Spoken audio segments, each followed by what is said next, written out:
Perpanjangan SIM melalui ponsel dapat dilakukan melalui aplikasi layanan SIM Nasional Presisi atau SINAR yang telah diresmikan oleh Kapolri beberapa waktu lalu.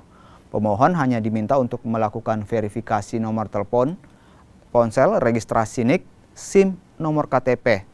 Sistem pembayaran juga melalui rekening sehingga menghindari pungutan liar. SIM online ini diharapkan dapat mempermudah masyarakat untuk mendapatkan layanan perpanjangan SIM tanpa harus mengunjungi Satpas.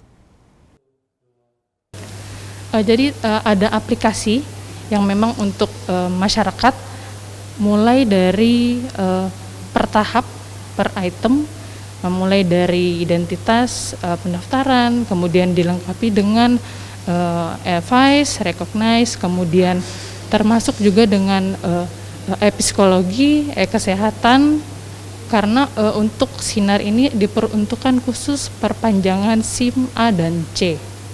Kalau untuk baru kita khusus harus datang ke Satpas. Kecuali nanti ada juga aplikasi SIM online, jadi khusus untuk pendaftaran registrasi. Jadi mulai dari identitas seperti itu, namun nanti untuk uji praktek, pemohon SIM harus tetap datang ke Satpas SIM. Seperti itu, Mas.